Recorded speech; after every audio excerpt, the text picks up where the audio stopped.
Chapter 1.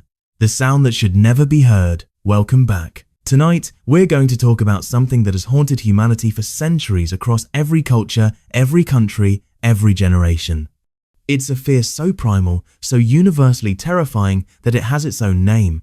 Taphophobia, the fear of being buried alive. And before you think this is just an old wives' tale or some medieval horror story, let me stop you right there. Because what I'm about to share with you are real cases, real people, real events that happened right here in Asia, some of them disturbingly recent. The nightmare scenario goes something like this. You're declared dead. Maybe you're in a coma, maybe your vital signs are too weak to detect, maybe the doctor made a terrible mistake. Your family grieves. They prepare your body. They hold a funeral. And then they lower you into the ground or slide you into a cremation chamber. But here's the thing. You're not actually dead, you're still conscious, or you wake up at some point during the process. You try to scream, but no one can hear you. You try to move, but the space is too tight. You bang on the walls of your coffin, scratch at the wood until your fingers bleed, and pray that someone, anyone, will hear you. Sometimes they do, and sometimes they don't. Throughout Asian history, there have been documented cases of people who were mistakenly pronounced dead, only to return to life at the worst possible moment. In rural areas of the Philippines, Thailand, Vietnam, China, and Indonesia, where access to modern medical equipment was limited, these cases were more common than you'd think. Even today, with all our technology, mistakes still happen. In traditional Asian cultures, there's often a waiting period between death and burial. In some countries, families keep the body at home for 3 days, 7 days, or even longer for religious or cultural reasons. This practice, whether intentional or not, has saved countless lives, because during that waiting period, some bodies showed signs of life. A finger twitch, a chest rising, a groan, and sometimes a knock from inside the coffin. Over the next 4 stories, I'm going to take you through real documented cases from across Asia, cases that will make you question everything you thought you knew about death, burial practices, and the thin line between life and the grave. These aren't ghost stories, these are survival stories, horror stories, stories of people who faced the most terrifying experience imaginable, waking up in their own coffin. So tonight, turn off the lights, get comfortable, and whatever you do, don't think about what it would feel like to wake up 6 feet underground with nothing but darkness and the smell of earth pressing down on you from all sides. Let's begin. Chapter 2. The Temple Funeral in Northern Thailand, 1996. In the rural province of Chiang Rai, Northern Thailand, there lived a rice farmer named Prayun Suwanakorn. He was 52 years old, married, and had 3 grown children who had all moved to Bangkok for work. Prayun wasn't wealthy, but he was respected in his village. He worked hard, attended temple regularly, and was known for his quiet, gentle demeanor. In late August of 1996, Prayun collapsed in his rice field. His wife, Dao, found him lying face down in the mud, completely unresponsive. Panicked, she ran to get their neighbors, and together they carried him back to their small wooden house. The nearest hospital was over an hour away by truck, and they didn't have reliable transportation. So they did what many rural Thai families did at the time. They called for the village elder and the local monk. When they arrived, they examined Prayun carefully. No pulse, no breathing. His skin had already started to turn pale, and his body was cold to the touch. The monk closed Prayun's eyes and said a prayer. According to everyone present, Prayun was dead. Word spread quickly through the village. Prayun's children were contacted, and they immediately began the long journey back from Bangkok. In Thai Buddhist tradition, the body is typically kept at home or at the temple for several days before cremation, allowing family and friends to pay their respects. Dao decided to hold the funeral at their village temple, Wat Phra That Doi Tong. Prayun's body was washed, dressed in white, and placed in a simple wooden coffin. Monks chanted throughout the night. Incense burned continuously. Villagers came and went, bringing flowers and offerings. Everything was done according to tradition. On the second night, something strange happened. It was around 2 a.m. The temple was quiet except for one elderly monk who was keeping vigil near the coffin. He was half asleep, seated on a mat, when he heard something that made his blood run cold. Tap, tap, tap. He opened his eyes. The sound was coming from inside the coffin. At first, he thought he was imagining it. Maybe it was the wood settling or rats moving around the temple. But then he heard it again. Tap, tap, tap, tap. More insistent this time. The monk stood up slowly, his heart pounding. He moved closer to the coffin, his hand shaking. He pressed his ear against the wood, and then he heard it, a weak, muffled groan. The monk ran outside, screaming for help. Within minutes, several villagers came rushing to the temple, including Dao. They quickly pried open the coffin lid, and what they saw would haunt them forever. Prayun's eyes were open. His mouth was moving. His fingers were bloody from scratching at the inside of the coffin lid. Deep grooves had been carved into the wood from his fingernails. He was alive. The villagers pulled him out immediately, laying him on the temple floor. He was gasping for air, his chest heaving, his eyes wide with terror. He couldn't speak. Whether from shock, lack of oxygen, or sheer horror, no one knew. They rushed him to the hospital, where doctors confirmed that he had been in a deep coma, likely caused by a severe stroke or cardiac episode. His vital signs had been so weak that they were undetectable without proper medical equipment. But here's where the story gets even darker. The doctors said that based on the scratches inside the coffin and the condition of Prayun's hands, he had likely regained consciousness several hours before the monk heard him knocking. That means he had been awake, trapped in darkness, screaming and clawing at the wood for hours before anyone heard him. Prayun survived the ordeal physically, but mentally, he was never the same. He developed severe claustrophobia and refused to sleep in enclosed spaces. He would wake up screaming in the middle of the night, clawing at the walls of his bedroom. His family said he was a different person, haunted, broken, terrified of death in a way that went beyond normal fear. He died 5 years later, in 2001, from another stroke. But this time, his family made sure to wait 7 full days before the cremation, checking on him constantly just to be absolutely certain. Because the worst thing that can happen to you isn't death itself. It's waking up after everyone thinks you're already gone. Chapter 3. The Frozen Body of Hebei Province, China, 2003.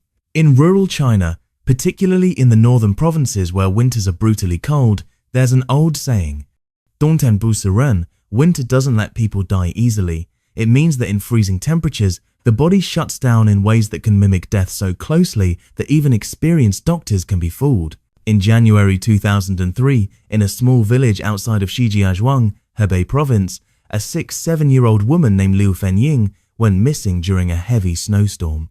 She had left her home early in the morning to visit her sister in a neighboring village, a walk that usually took about 30 minutes, but the weather turned worse than expected and Liu never arrived. When she didn't return home by nightfall, her family organized a search party. They found her the next morning, collapsed in a snow-covered ditch about halfway between the two villages. Her body was stiff, frozen solid, covered in a thick layer of snow and ice. Her skin was blue-grey. No pulse, no breath, no signs of life whatsoever. The local village doctor examined her and officially pronounced her dead from hypothermia. Given the freezing temperatures and the fact that she had likely been in the snow for over 12 hours, there was no doubt in anyone's mind Liu Fenying was dead. Her family brought her body home. In rural Chinese tradition, especially in winter, bodies are often kept for several days before burial to allow relatives from far away to attend the funeral. But because of the cold, there was no rush.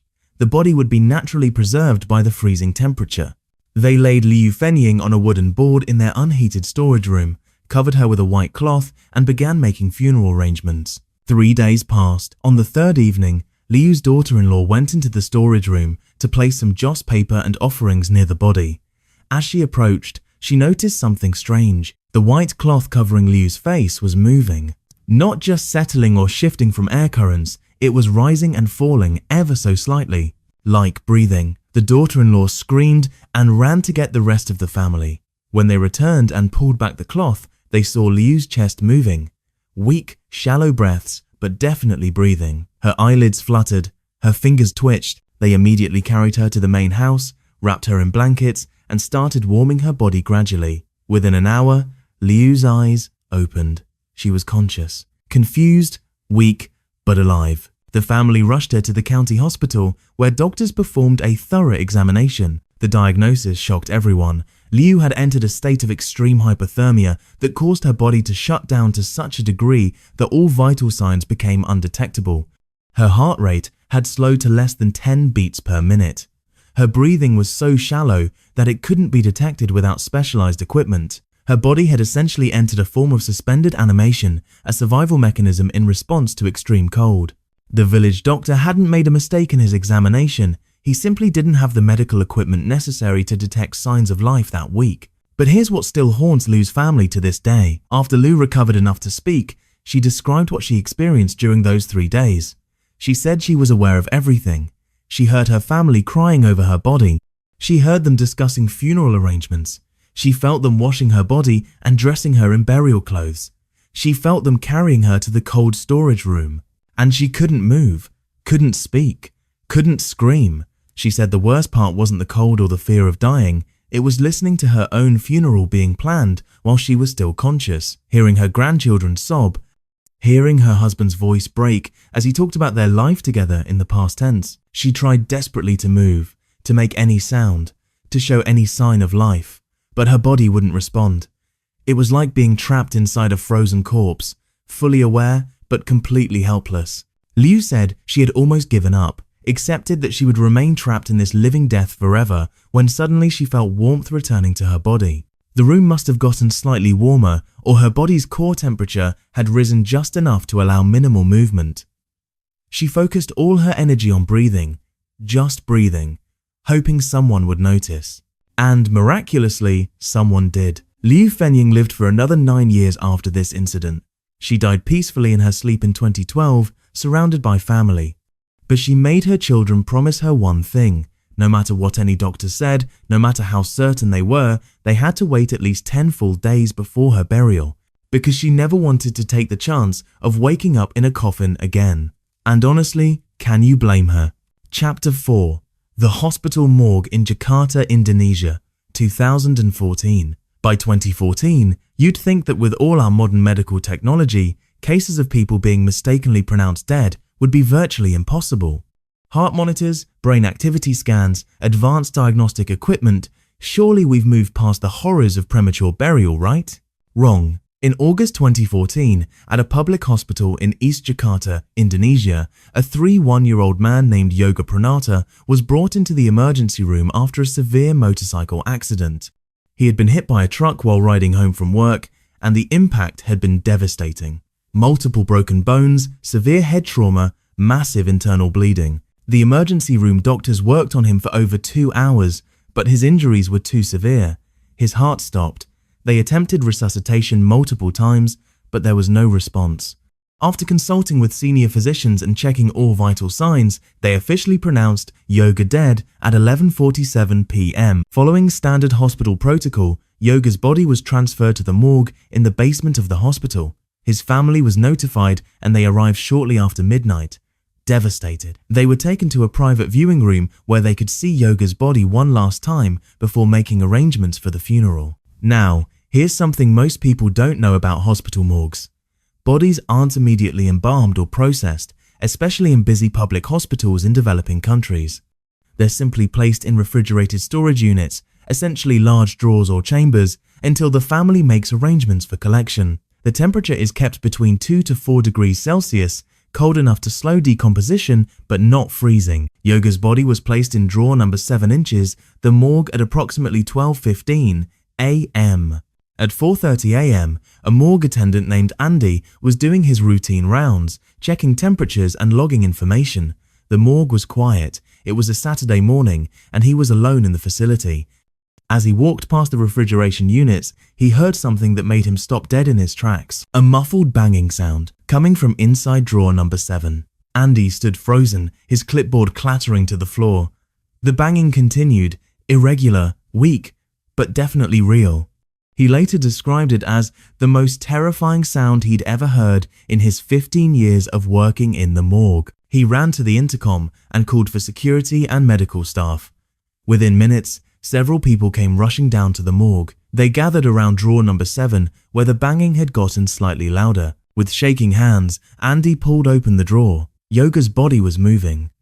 His arms were flailing weakly, hitting the sides of the metal drawer. His eyes were open, rolling back in his head.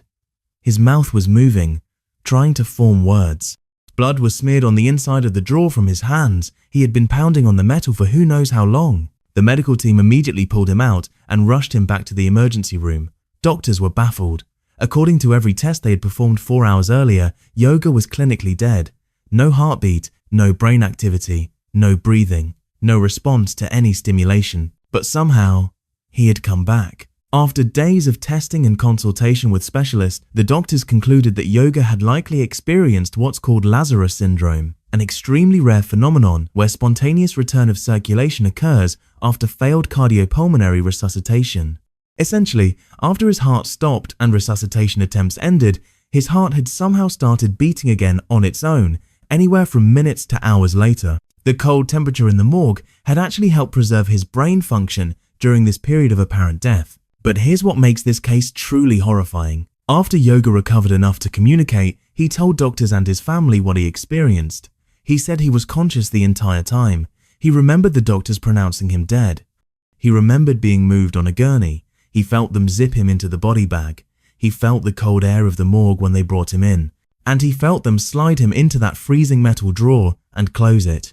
He said he tried to scream, tried to move, but his body wouldn't respond. It was like his brain was awake but completely disconnected from his body. He could think, he could feel, he could hear, but he couldn't move or make a sound until finally, after what felt like an eternity, he felt his fingers twitch, then his arm. Then he started banging on the metal, using every ounce of strength he had, praying that someone would hear him. Yoga spent 3 months in the hospital, recovering from his original injuries and the psychological trauma of the experience. He survived, physically, but he developed severe PTSD and panic attacks. He couldn't be in enclosed spaces, he couldn't sleep with the door closed, even getting into an elevator would trigger a full-blown panic attack. His wife later told reporters that Yoga would wake up screaming in the middle of the night, clawing at the air, shouting, "Get me out! Someone let me out!" The hospital, of course, faced a massive lawsuit and investigation. Protocol was changed, new procedures were implemented, but for Yoga and his family, the damage was already done. He had experienced the one thing that terrifies humans more than death itself, being buried alive in a cold, dark tomb, fully conscious while the world moved on without you. Chapter 5: The Crematorium in Metro Manila, Philippines, 2018. Our final story takes place in the Philippines, and it's the most recent and perhaps the most disturbing case on this list. Because this time, someone wasn't just mistakenly placed in a coffin or a morgue drawer. They were seconds away from being cremated alive. In June 2018, in a funeral home in Quezon City, Metro Manila, a 7-8-year-old woman named Carmen Balangid was being prepared for cremation. Carmen had been suffering from stage 4 lung cancer and had been in home hospice care for weeks. When her family found her unresponsive one morning, not breathing and with no pulse, they called their local funeral home. A funeral director came to their house, examined Carmen, and confirmed what the family already believed: she had passed away peacefully in her sleep. Given her advanced cancer and the fact that she had been bedridden and unresponsive for days, there was no reason to suspect otherwise. The family opted for cremation, which is becoming increasingly common in Metro Manila due to limited cemetery space and high costs. The funeral home made all the arrangements, and the cremation was scheduled for the following afternoon. Now, here's something important about cremation in the Philippines. Unlike in some Western countries where bodies might be refrigerated for days, cremation here often happens relatively quickly, especially if the family requests it. In Carmen's case, less than 24 hours had passed between her being pronounced dead and being wheeled into the crematorium. The funeral home staff had already prepared Carmen's body, placed her in a simple wooden casket, and moved her into the crematorium facility. Her family had said their final goodbyes that morning. Now it was just a matter of the cremation operator, a man named Danny Reyes, completing the process. Danny had been working at this crematorium for over 12 years. He'd performed thousands of cremations. It was routine for him at this point. Solemn, yes, but routine nonetheless. The cremation chamber, called a retort, is essentially a large industrial furnace that reaches temperatures of 870 to 980 degrees Celsius. The casket is placed inside, the door is sealed, and the process takes about 2 to 3 hours. Danny had just finished a cremation earlier that morning and had cleaned out the chamber. Now it was time for Carmen's cremation. He positioned the casket on the mechanical platform that would slide it into the retort. He double-checked all the equipment, verified the paperwork, and said a quick prayer as he always did before every cremation. Then he started the mechanical platform, and the casket began its slow journey into the chamber. But just as the casket was about halfway inside the retort, Danny heard something that made his hand freeze on the control panel. A scratching sound coming from inside the casket. He immediately hit the emergency stop button, halting the platform. His heart was racing. He stood there, staring at the casket, telling himself he had imagined it. Maybe it was just the wood settling from the heat. Maybe it was his mind playing tricks on him. Then he heard it again. Scratch, scratch, scratch. And then, faintly, a sound that made his blood turn to ice. A moan. Danny ran to the intercom and screamed for help. 2 other staff members came running. Together, they quickly pulled the casket out of the retort chamber and pried open the lid. Carmen's eyes were open. Her chest was rising and falling. Her hands were moving weakly, scraping against the satin lining of the casket. Her mouth was opening and closing, trying to form words. She was alive. They immediately called for an ambulance. Carmen was rushed to the nearest hospital where doctors confirmed she was indeed alive, though in critical condition. How had this happened? How had she been pronounced dead when she wasn't? The medical explanation was heartbreaking. Carmen had been in what's called a profound coma, a state so deep that all vital signs become virtually undetectable without advanced medical monitoring equipment. Her cancer had progressed to the point where her body was shutting down, but she hadn't actually died. She had just appeared dead. But here's the truly horrifying part. The doctors estimated that based on Carmen's condition and various factors, she had likely regained consciousness about 30 to 45 minutes before Danny heard her in the crematorium. That means she had been aware, trapped in that casket, possibly for at least half an hour before anyone knew. And worse still, the doctors said that the heat from the crematorium chamber beginning to warm up may have been what actually triggered her body to wake up. The rising temperature had stimulated her nervous system just enough to bring her back to consciousness. She had literally started to wake up as she was being loaded into a furnace. Carmen survived the immediate crisis and was admitted to the ICU, but her cancer was too advanced. She died 3 days later, this time confirmed by multiple doctors using extensive monitoring equipment. But her daughter, who stayed by her bedside those final 3 days, said her mother never spoke another word after the crematorium incident. She just stared at the ceiling, eyes wide, occasionally making small whimpering sounds like someone trapped in an endless nightmare. The funeral home faced massive scrutiny and legal action. New protocols were put in place across the Philippines, requiring multiple medical confirmations before cremation, mandatory waiting periods, and additional safety checks. But for Carmen's family, for Danny the crematorium operator, and for everyone who learned about this case, the damage was done. Because now they know the truth. That the absolute worst thing that can happen to you isn't dying. It's almost being burned alive because everyone thought you were already dead. These 4 stories, from Thailand, China, Indonesia, and the Philippines, are all documented cases that happened within the last few decades. They're not folklore, they're not urban legends, they're real events that happened to real people. In Thailand, Prayun scratched at his coffin for hours before anyone heard him. In China, Liu was trapped in a frozen body for 3 days, conscious but unable to move. In Indonesia, Yoga woke up in a morgue drawer, locked in cold darkness. And in the Philippines, Carmen regained consciousness as she was being loaded into a crematorium furnace. Each of these people experienced a horror that most of us can't even imagine. Being conscious, aware, and trapped in a space meant for the dead. So, the next time you hear about someone who miraculously came back to life at their funeral, don't think of it as a miracle, think of it as a nightmare. Think about how many hours or days they might have been conscious before anyone realized. And think about this. For every person who was lucky enough to be heard knocking from inside their coffin, how many weren't? How many people are still down there, 6 feet under, their final moments spent screaming into darkness that no one will ever hear? Sleep well tonight.